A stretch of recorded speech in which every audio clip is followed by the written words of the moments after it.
And that's the bottom line. Why? Because Stone Cold said so. What's happening, guys?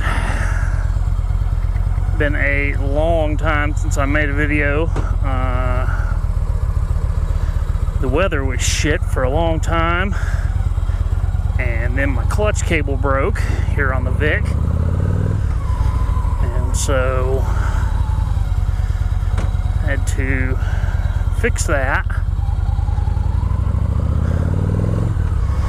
As predicted, the weather went from, you know, shitty rainy spring for a couple of weeks, and we're straight into the 90s in summertime this week. So there it is, man, as predicted. Probably going to be a little shorter video today, because what I realized is that I'm putting up videos that are like 30 minutes long, and the average motovlogger's video on YouTube is about 10 minutes. 15's probably stretching it. So I'll try to keep it a little shorter. What I've realized about myself is that I can run my mouth for fucking a full 30 minutes of video content, and it's probably not what people want to watch. I noticed that when I watch other people's YouTube videos, I tend to blip through every couple of minutes if the conversation kind of takes a lull or nothing's really going on. Wanted to take a second and talk about some new stuff I've put on the bike recently. I mentioned the clutch cable failure earlier, and I think what happened with that is that I had the OEM stock clutch cable on the bike, and I bought a set of aftermarket blacked out levers, clutch and brake lever, and there was a spot within the housing there of the clutch lever that was rubbing against the clutch cable, and over time it frayed that clutch cable, and I have no doubt that had I continued using that cable in the fashion that I was using it, it would have broke somewhere on the road and left me stranded. I got extremely lucky. I noticed that on a couple of rides, the bike wasn't shifting quite the way that I was used to it shifting. And I stopped at the house and had a look inside the lever assembly and everything, and realized that it was frayed out and that I had to swap the clutch cable. So I ordered a Barnett clutch cable from Witch Doctors, and it is a much superior cable in terms of build quality and components to the OEM. And so far so good. It makes for a nice smooth clutch cable pull, and it's a good product. The worst part about that entire scenario is that the clutch arm cover that I had, which was a completely CNC milled clutch arm cover from Rick Fairless, and you know, it was a cool little clutch cover, but the problem was that the little set screw that holds it in, first and foremost, was in an extremely awkward position. I hated trying to put the thing on, and then the damn hole in the screw rounded out, and I couldn't get the fucking set screw out of it, and I ended up having to cut this milled fucking clutch arm cover off in pieces with a Dremel tool, and that was a very messy, very expensive operation. And therefore, even as cool as Rick Fairless's clutch arm cover is, I shall be damned if I ever put another one on this bike. I put a satin black one on from Kuryakin, and it's a much better design in terms of how it actually goes on there. And it's much easier to get to. So in the event that that ever happens again, I will not have to go through such a phenomenal pain in the ass to take it off.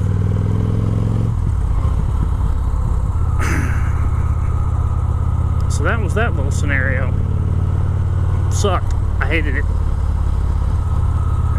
It was time to put a new front tire on the bike, and I put an Avon Cobra on to match the back tire.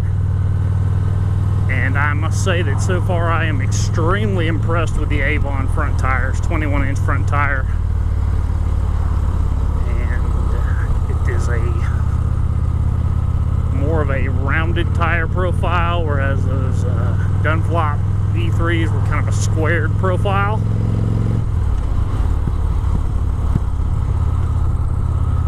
And it makes for a much more comfy and cushy ride.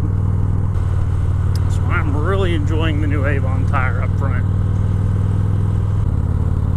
Since I got the forged highway bars, it drastically reduced the amount of foot room I had toward the front of my footboard, or my floorboard rather.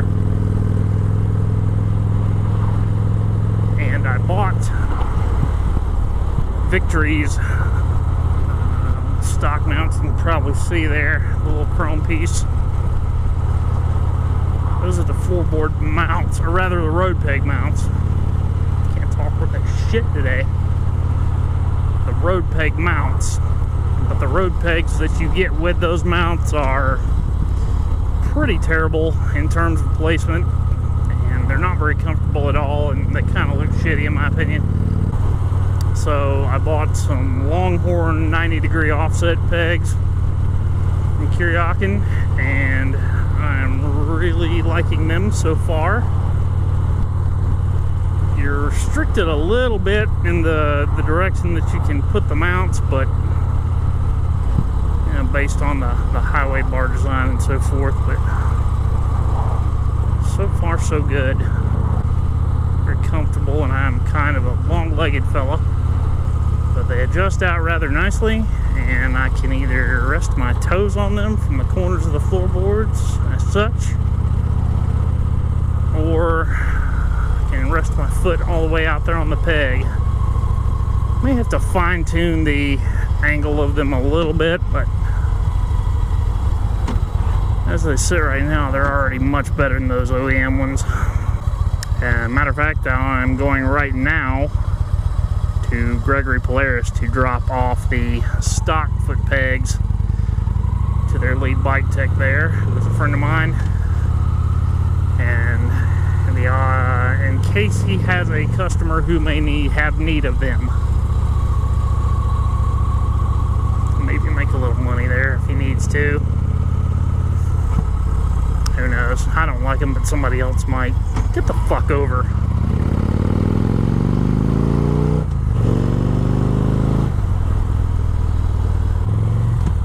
My wife wasn't riding with me very much on the Corbin seat. She just wasn't riding with me at all very often. And so I went back to the stock Magnum seat, more of a gunfighter style seat. And it sits lower than the Corbin seat. A little bit, probably an inch or so lower if I had to guess. So I went from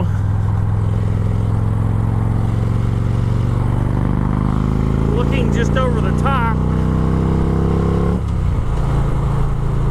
of this Gustafson shield, this 11-inch windshield. I went from looking just over the top of it to looking just under the top of it, and that's not really something that I had anticipated, and it's not really where I like to be as far as viewing angle is concerned, because now I look through the windshield and I'm not a big fan of that.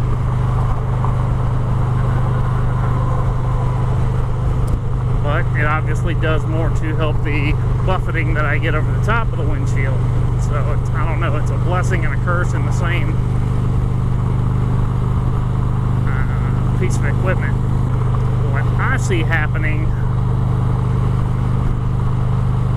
probably here in a few weeks after something exciting happens. I'll tell you guys about that in a minute. But here in a couple of weeks, I will probably try out the Baggard Shield,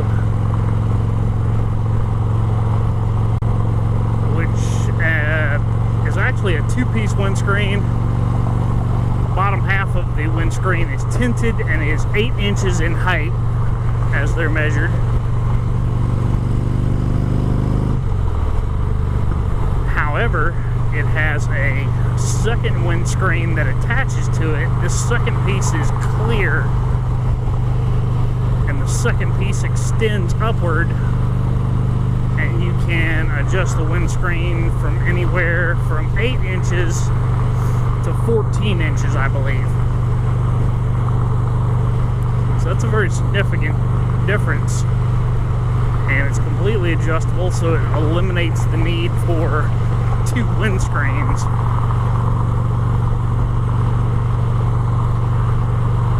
So as long as the logo that they put on their windscreen isn't excessively garish or gaudy, I'll probably consider picking one of those up. I need to call those guys and talk to them, I guess.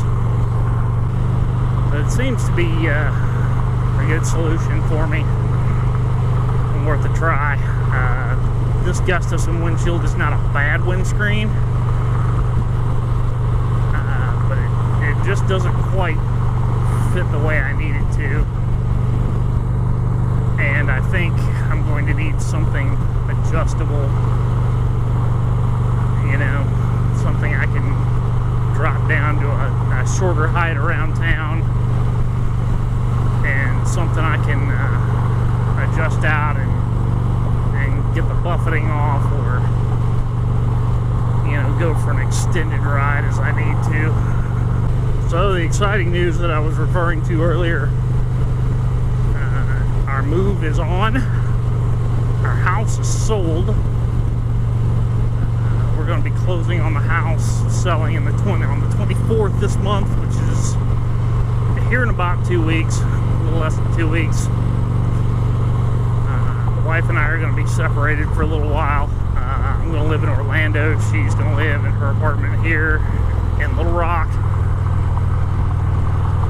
And it's not necessarily my first choice as far as living arrangements, but I think in order for both of us to kind of pursue what we want to pursue and do what we want to do, this is the route that we have to take to get there.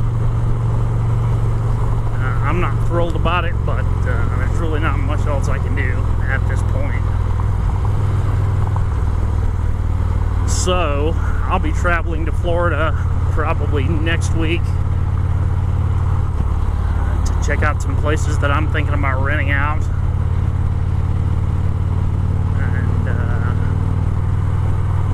And get into something that's going to suit my needs there. So, if you see this and you're in the Orlando area, you want to get together and ride or bullshit or, you know, whatever, holler at me, look me up, I'll tell you what's going on.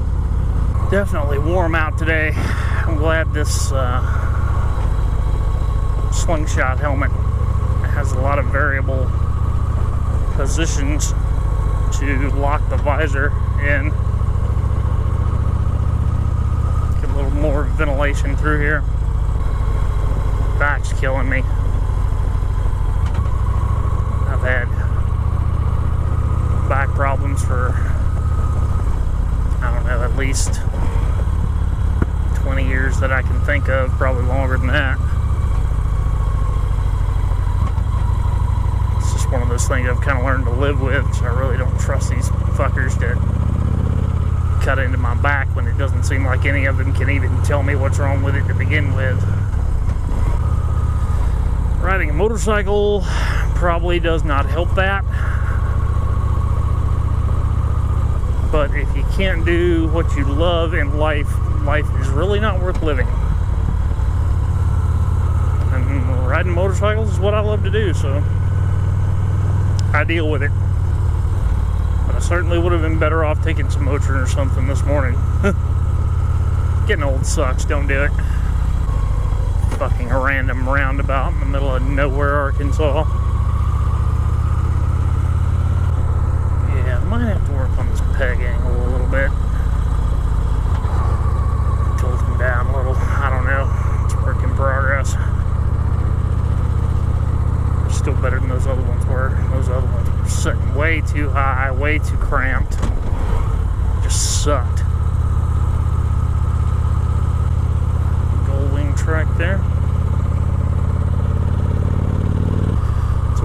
things that I'm excited about with moving to Orlando is the fact that the legendary Kevin Cross is going to work a couple hours away from there. He works in Gainesville, and he is one of the world's foremost victory tuners. I've got a lot of goodies from Lloyd's and stuff on this bike, but I need somebody like Kevin, who's one of the victory masters as far as tuning the 106 and squeezing every last inch of torque and every last horsepower out of it. And I'll be having him tune my bike while I'm down there. I'm very excited about that, actually. Because she runs pretty good, but she could definitely run better.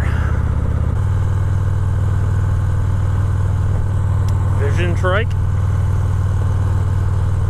Don't see those very often.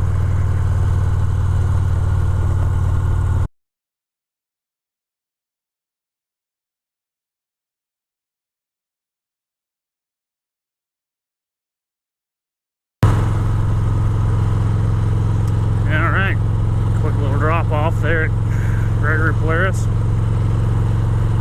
Help my buddy stump out a little bit.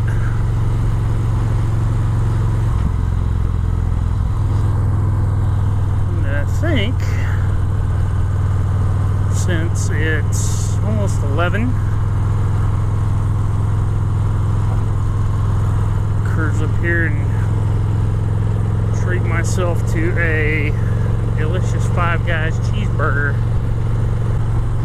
Kind of interested in trying out the JTD lowers that they make for these forged crash bars.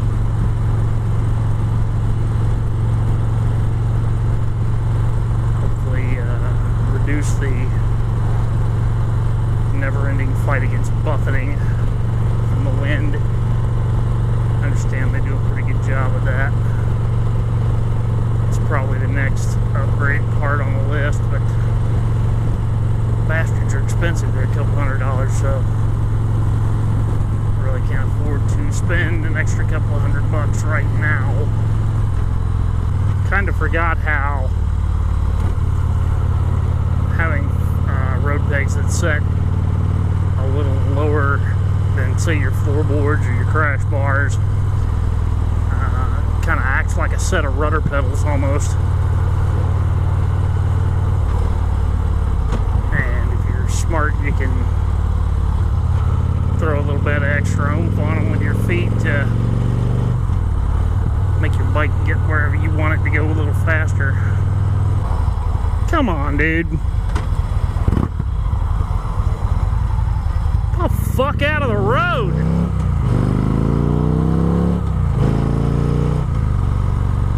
Jesus.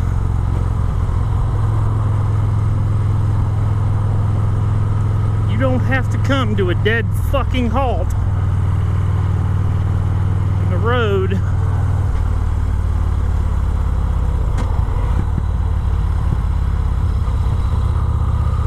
in order to make a left-hand turn. You just don't. People in this town love to do it, though. I don't really understand.